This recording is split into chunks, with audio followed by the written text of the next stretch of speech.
Hey, what's going on, everybody? It is Aaron Trevino here, and we have a wonderful guest from the Dallas-Fort Worth Metroplex. We have LSlaughter. How you doing, Leah? I'm great. How are you? I can't complain. It's a beautiful day, and it's great to have you on the show. We appreciate you having us come on. Yeah, absolutely. So for those who aren't familiar with you, would you introduce yourself? Yeah, absolutely. So my name is Leah Slaughter, and I'm born and raised in North Texas. And my husband and I own a series of real estate and investment firms, all operating around property management, investment property ownership, 1031 exchanges, sales, etc. We've been doing the same thing for almost 16 years, and we definitely love to stay busy. Yeah, I would definitely imagine. I was up there a few months back, and it's definitely busy.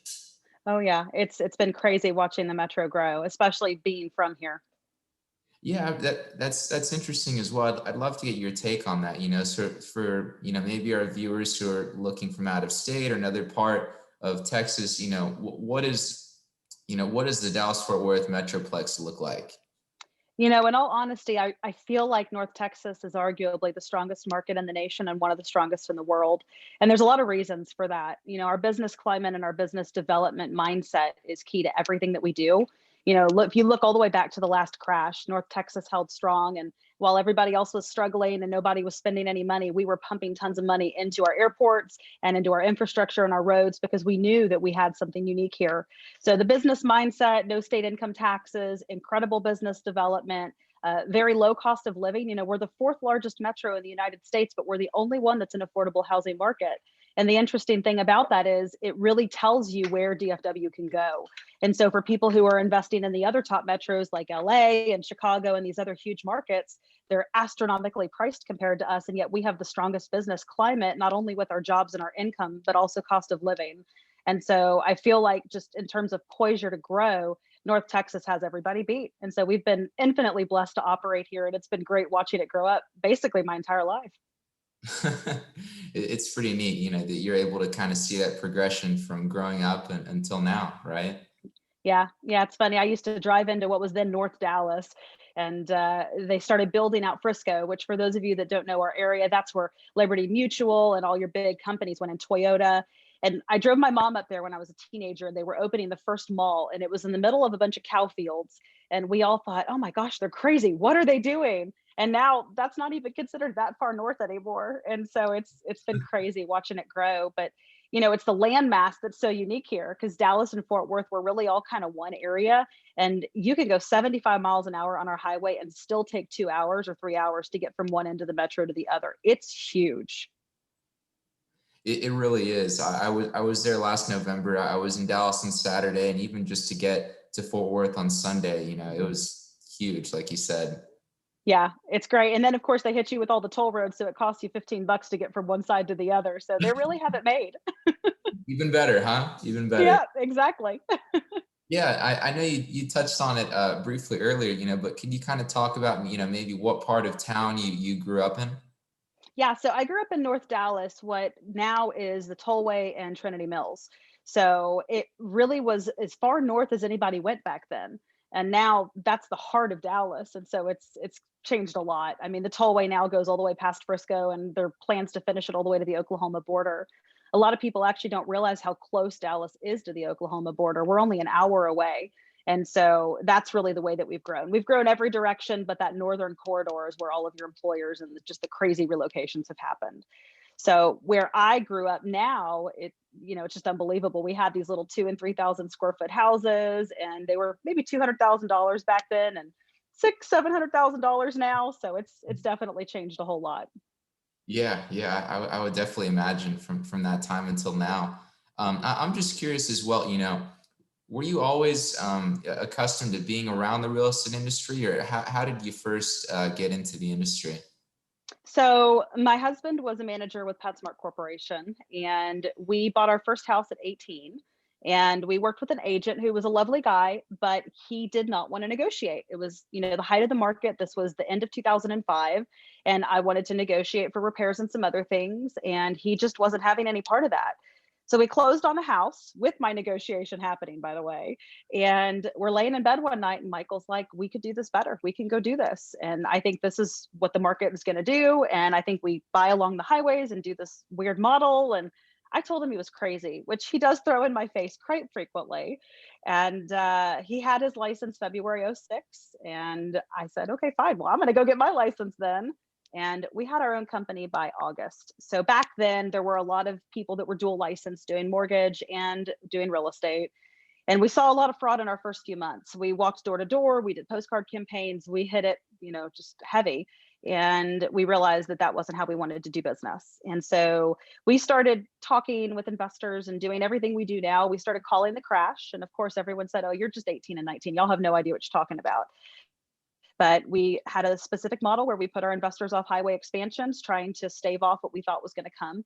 We were doing all these loans with investors, doing 100% financing and buyers coming in and getting 3% back at closing. So, it didn't seem right. And so we kind of felt like we needed to be positioned in places where it had to continue to grow because of the highways.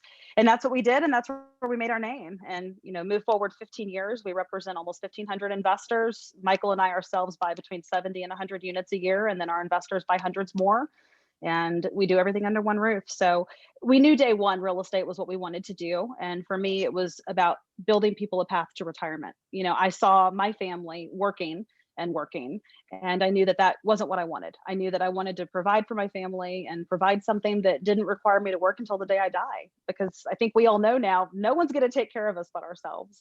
And so real estate and passive investing is really the best tool to be able to do that. Yeah, absolutely. I can't help but laugh. It's funny how this all began with, someone saying, hey, you're crazy for doing this, or this Oh whole yeah. thing. I'm telling you, about once a month, I hear one of two things. One, well, you didn't even want to get into real estate. Or two, well, I'm really the broker. So those are the two big things. But, he was so right. And we do such a unique model. And I think people still think we're crazy. When we first started out, we used to get hate calls because we were doing property management so cheap. And I look back and I laugh, because back then it was like, oh my gosh, everybody hates us. We're choking out everybody. And now I look back and, it's obviously worked out well for us. That's funny. So, you had talked a bit about the different models that you had. You really, hit the ground running with a lot of the maybe different marketing strategies you would have. But it almost sounds like were they kind of ineffective, or what did you find with your marketing strategies in the beginning? So the biggest thing that we saw was people were lackadaisical. And I don't want to say lazy, but that's probably not a bad word for it. And the market was so good that people had gotten spoiled. And what we thought and what we figured was that if we could outwork them, it would make a huge difference. So we started off at 18 and 19 doing flat fee listings. We were the listing brokerage for sale by owner and owners.com for both DFW and Houston. We were doing BPOs. We were working 80, 90-hour weeks. And it really was where we got our foot in the door. And we started property management almost day one. We knew rentals were where we wanted to be. And what we saw in the market was that people were significantly overcharging. Back then, what we would consider the going rate was 10 to 12%, which we thought was about double what it should have been. And then in addition to that, nobody was checking their properties, and nobody was showing while tenants were still there long enough to pre-lease it before tenants vacated. So day one, we started a model with a re-renting period at the end of the lease, where once they give notice, we start showing the property. And because we're doing quarterly walkthroughs at our properties, we're holding tenants accountable and making them fix things as they go. So if you go back 10 years ago, back when we were still in our first few years of the business, Michael and I ourselves drove every property, every time, walked through the property, cited the tenants, checked on the items that they were supposed to be fixing. And that was integral to our model day one. And so it really made a huge difference in the returns. It allowed us to rent things faster, not have as heavy makeover or turnover costs. And it's really been integral to everything we do. But at the end of the day, we have everything under one roof, and we've built the model with the backbone as property management, because we all know you can have the best buy in the world, but if it's not managed during the duration of ownership properly, you'll lose all your money on cash flow. So it's really, it's been a unique way that we did things. And back in the beginning, it was unheard of. I've seen more of our competitors start doing that, but it's funny. I sat on a panel right before COVID, and I had this investor come over to me, and he said, I'm an owner and investor in this 5,000 unit property management company. We're still not profitable, and our rates are almost double yours. How are you making money? And At first I feel really bad for the guy and I'm like, look, I'm happy to try to guide you however I can. I'm so sorry that's been your experience. But then on the backside, I'm sitting here thinking, well, it really is a kudos to show that if you run it right, it can be really profitable. But if you run it wrong, it really isn't. And so, we saw a need in the market. We saw a void in what they were offering, and we came in and we did it, and we did it for less money. Yeah, absolutely. It sounds like you were able to, provide that good service that made a big difference. It definitely, the family owned and operated feel was really important to us. And, we have over 2,000 units now. I think we're approaching 2,200. And so, I look back at that and how we got here. And really, I think what makes us different and what makes Michael and I different is owners have our cell phone. They know how to reach us. We're still very, very much that family owned environment. We do classes every week. We do quarterly events at our home for our investors and our friends. And it's just a very different old school way of doing business. Even something as simple as we offered health insurance day one. It was expensive and the startup was significant, but it's the way that we felt business should be done. And I feel like that's come back to us tenfold. And I think we need more of that in today's world. We need more of that personal approach because so many people are just kind of going moment to moment and day to day. And I feel like there's a lot of that relationship that gets lost. And so even the banks that we work with, we don't work with the big banks. We work with that same handhold feel. We try to do everything in that environment because you and I both know that that's what makes it enjoyable too. Yeah, absolutely. It kind of seems like we're having more of I could go on about this, but we're kind of having more of a regionalization of the economy where people are Mhm. kind of wanting to work with, a local bank or someone down the street that knows the market as opposed to a really large corporation. I think it's true. And, one of the things about just social media, for example, it's caused such an isolation. And what I see happening in our business and our business as a whole, real estate as a whole, is that movement backwards, back to the old school kind of mentality of the handshake deal. And I love seeing that because I feel like it was really missing. And I feel like all of us are doing better because of it. And so, and I think Texas is unique too, because we have kind of our own economy and our own we're very strong here. And so there's a lot more of that handshake type thing going on than perhaps what we're seeing in other areas. I don't know that you quite get the same feel in California that you do here in Texas. Yeah, yeah, that's definitely true. That's definitely true. Yeah, That's yeah. that's why But I love it here. yeah, no, absolutely. And I think there's only just better things to come. It's been just wonderful watching everything kind of restore after COVID. I was looking at numbers yesterday and they're saying in the next few months we'll be above where we were before going into COVID. And so it's good to see. It's good to see. I think the American people and all of us need some positive outlook going on. And I think we're getting a lot of that right now. Yeah, absolutely. Future's bright. Um, Yes, absolutely.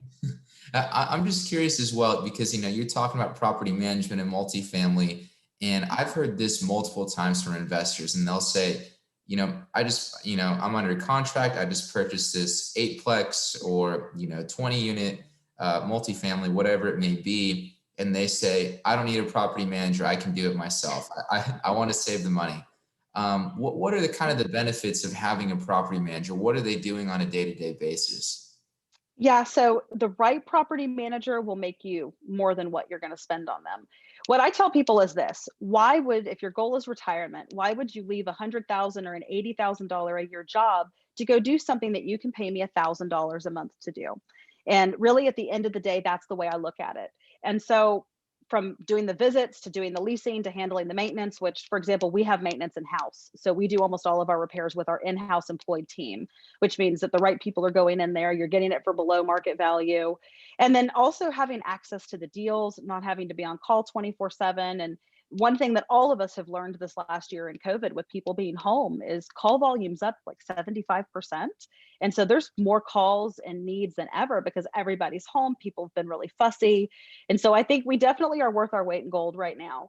But at the end of the day, if you have a 20 unit complex or a 40 unit complex, you're going to pay us $700-800 a month, or you're going to be spending at least something every single week, evenings, whatever, doing the ongoing management, having to go show people, doing all those things. It's way more cost effective to pay somebody to do it.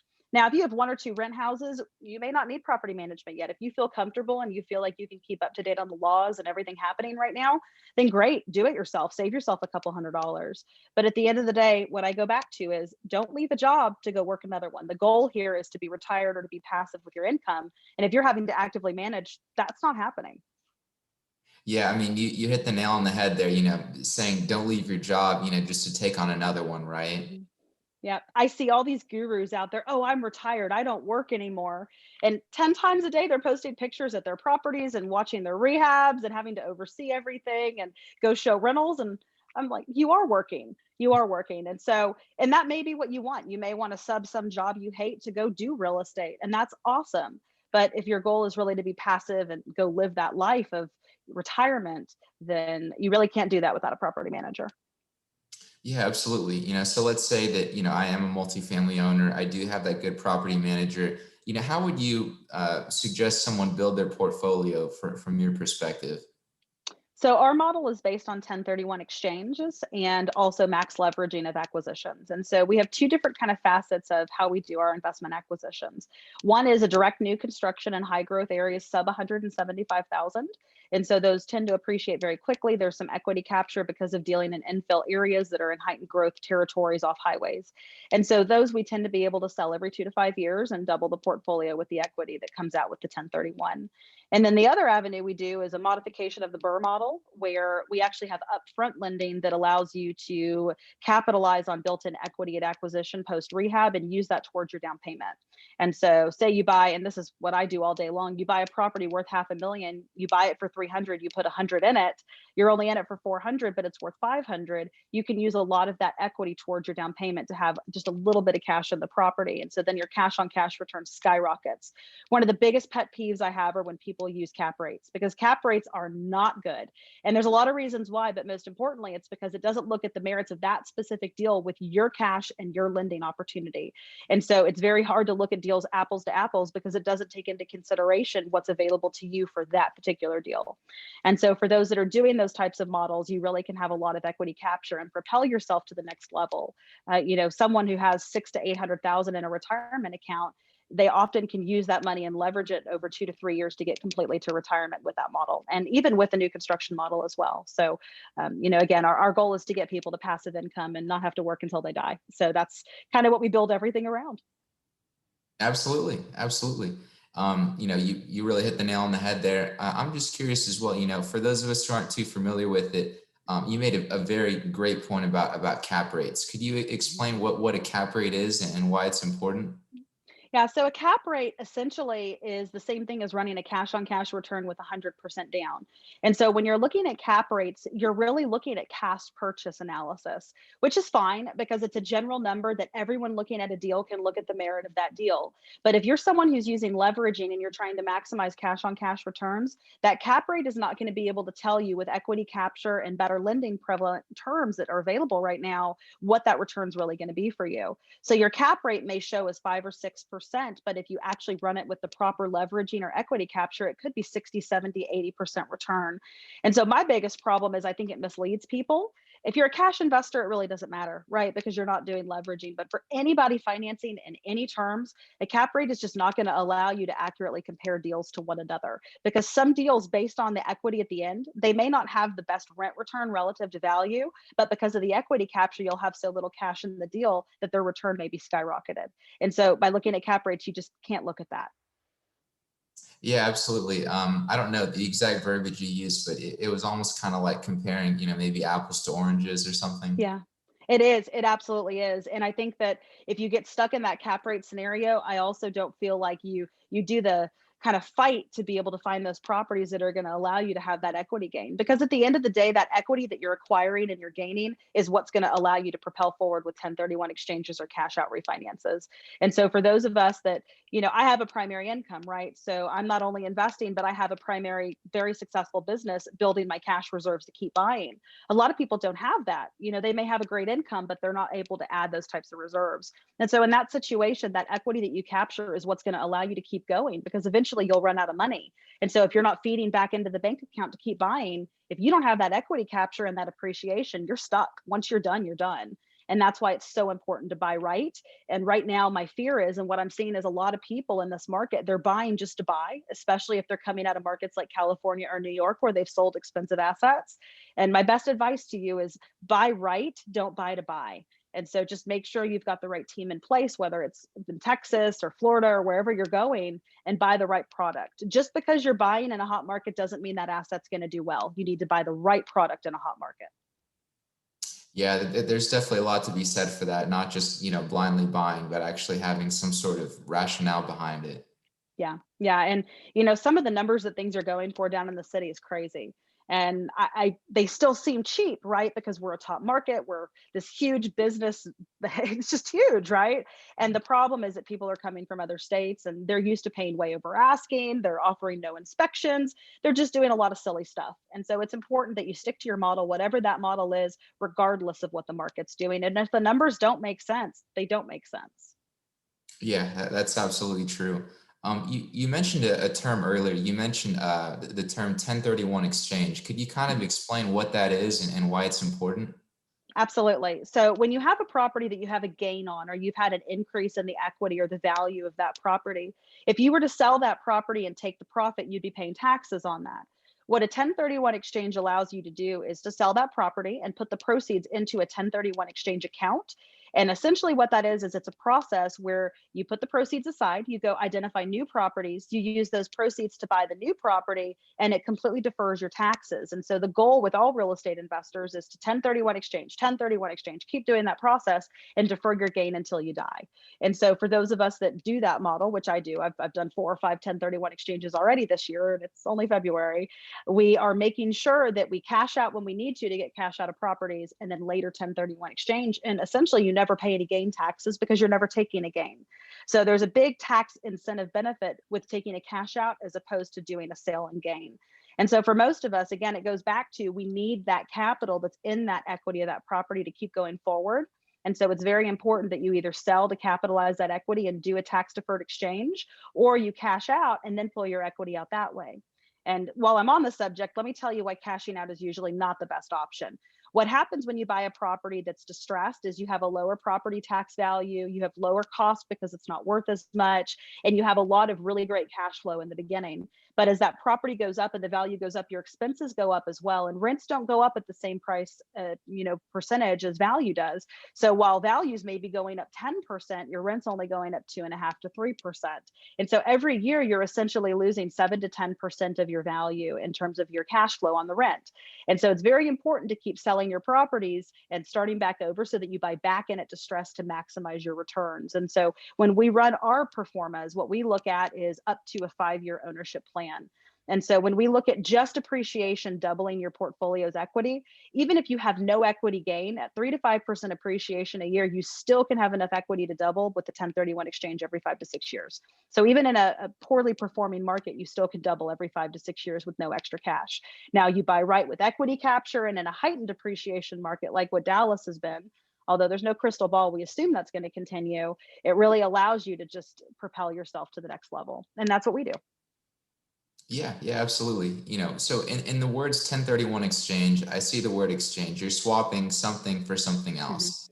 And it has to be like for like. There's been a lot of kind of strictness put back on that. So it used to be any type of property you could really swap for itself. But essentially, if you do a 1031 exchange with real estate, you can go back into any type of real estate. So if you sell an office building, you can go buy houses. If you sell houses, you can go buy an apartment. It just has to be like for like.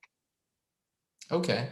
So you say like for like, could I have a commercial building and then exchange for a multifamily property, or how would that look? Absolutely. And so the way that it happens is when you do a 1031 exchange, you have to spend at least what you sold. So if you have a property, and I'll use round numbers, you sell a $500,000 property and you have 10,000 in closing costs, your net's 490 on that sale. You have to go spend at least 490. And so it's really a great tool to be able to use to propel yourself to the next level. And over 10 to 15 years, you can actually take a $500,000 property and have millions of dollars worth of property with the same amount of cash up front, just based on those 1031 exchanges with leveraging. Yeah, absolutely. That was a great explanation. And you also mentioned cashing out. Could you kind of Mhm. explain what cashing out or a cash out refinance is? Absolutely. So, like that example I used earlier, where you have this $500,000 building that you're all in for 400,000. Say that that $500,000 building is now worth 600,000. A couple years have passed, the value's gone up. You now have this $200,000 equity spread, which means you now have more than 30% equity in that property because you're only in it for 400. So, what happens is you go to a lender and you can get, depending on the lending terms, depending on your qualification, let's say you can do an 80% cash out. You're going to be able to pull out over 10% equity in that property, or somewhere around $80,000. So that money comes out and that's tax free because it's a cash out. And so then you have $80,000 now to go leverage again, go do the same thing again. And then, of course, that building goes up and you keep doing that same game. And that's how you get to the next level. And the other thing to remember is the more property you have, the more depreciation you have on your taxes. And so the goal is to be able to offset your income with tax deductions. And real estate is one of the best tools to be able to do that. Yeah, absolutely. It kind of sounds like what you're saying is that you use the cash out refinance as a tool to kind of continue moving along. Exactly. And also keep in mind when we're looking at cash on cash returns, which is basically how much cash are you making on the amount of cash you have out. Once you cash out that building, that 80,000, you now only have $20,000 in that building. So even though your cash flow has dropped a little bit, when you actually run that cash flow against how much cash, the 20,000 you now have in that building, your cash on cash return is astronomical. And that's exactly what we want to see. Yeah, absolutely. It sounds like, at least that's part of your strategy in, getting to that next level. Absolutely. We look at things as that people only have a finite amount of cash. And so we need to use it to the best ability possible. And, not everybody, as I mentioned, has that constant influx of cash to go spend. And it may take you a couple of years to save up to go buy more property. And so it's really important that we work right with the cash you have on hand or whatever you have that you're going to be using. So we work with people that have IRAs and we leverage through IRAs. We get creative where we need to. Okay, yeah. I mean, could you maybe segueing into that a little bit? Could you kind of explain, what an IRA is and what you would do with it if someone had one and they wanted to leverage it? Absolutely. So an IRA is basically a 401k or a deferred savings account. And so what we do is we actually have lenders who will lend within that account. And the terms are pretty prevalent, very good rates. And that money, it can't come as cash flow back to you because what comes out of the IRA must go back into the IRA, but it will actually help build your IRA. So say that you have $250,000 in your IRA. If we go leverage that, we can go buy 10 rental properties. And now you have 10 rental properties building that IRA's cash flow and the cash. And so you still can 1031 exchange within an IRA. You still can, go 1031 exchange a property, double that portfolio. We do the exact same model, except instead of having cash flow come to you for living, we're now building your retirement account. And certainly, we all know stocks are volatile. And I think we're certainly about to see a whole lot of volatility in the stock market. And so I'd be very wary of investing a 401k in stocks or gas and oil or anything right now other than real estate. One thing my partner always says is the great thing about real estate is it always has value. You can have a home that burns to the ground, you still have an insurance policy, and you still have land. Really can't say that about anything else. Your stock can absolutely go to zero. Yeah, absolutely. That's definitely true. I'm just curious as well. You also spoke about IRAs. Is that the same thing as a self-directed IRA? Because I've seen that out in the market as well. They're very similar. It's really how you set up the IRA to purchase. Most of our clients will self-direct and it goes in an LLC name or a trust name, but there's typically going to be a custodian that will handle the paperwork and liaison with us and you. So Sterling Trust, Equity Trust, those are the two most common that we see. And it gives you more of a check writing authority for the IRA than just using a trust company. So it's all about how you want to set it up, and we can refer you to the people, or you can certainly Google or Better Business Bureau and find great people to guide you with that path. I say a lot, we're one tool in the toolbox. We're not everything for you. And so we're going to guide you between our educational series the same way that you do, to try to make sure that you have the right people to rely on to ask these questions to and determine what works best for you, because what works best for you may not be what works best for the next person. And so again, it goes back to my cap rate argument. We need to look at each person and each deal individually. And when we do something too blanket, it doesn't allow us to do that. So yeah, self-directed is definitely the most common. It's probably about 60 to 70% of what I see. And it's typically just because it's easier once it's directed that way. Yeah, fair enough. It kind of seems like the big lesson is that there's no one size fits all for anything. No, there's not. And I think that a lot of the education I see, and I'm sure you see as well, is they really try to make it boilerplate. And everybody's in a different circumstance. Everybody's in a different situation.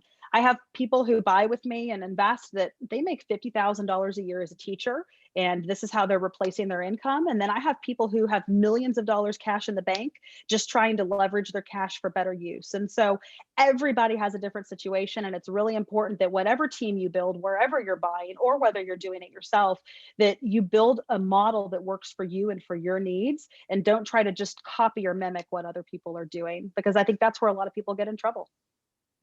Yeah, yeah, absolutely. That's crucial. You did a great job explaining IRAs, a bit about, cash out refinances, the benefits of doing that, 1031 exchanges. If you wouldn't mind, could you explain maybe a bit more about, what a day-to-day looks like for you and what other services you provide your clients? Absolutely. So my day goes from about 8 a.m. to 10 p.m. and a few thousand emails a day. It gets pretty crazy. But really, at the end of the day, it's about high level oversight. It's making sure that every investment property that goes out runs through me, that anything that's urgent with the property that's managed is being handled, anything that's a situation that requires some type of creative thinking, like right now with the CDC moratoriums and all these eviction processes that are changing. And then about 50% of my week is spent educating. And so, like you and I talked about, I do a lot of things just like this. And then we have our own webinar series that we do, radio shows, all those types of things, trying to dispel myths and also make sure that people know there's a different way of doing things. And that doesn't mean my way is the right way. It just means it's a way. And I know it works for me. And so, in terms of what we offer, we're everything under one roof, and it's all under Michael's and my oversight and ownership. And so, we have an investment acquisitions and sales team. And so, they have investment acquisitions where they're helping you purchase property. We have a special investor portal with exclusive access properties. And then we have a sales team who handles the 1031 exchange, sell out, and rebuy. And so when you have an asset, and every year when we look at the renewals on the rentals, we're letting you know what the market's done and what our recommendation is. We have team who sells those properties as well. So when it's time to get rid of it, we do it with tenant in place, still getting top dollar, and we manage that whole process. And then of course the property management is in-house, and that's all directly controlled by us under our model. And it's all seamless. So one point of contact, one team, everything's together. And then we also have in-house maintenance for make-readies, repairs, renovations, all of that.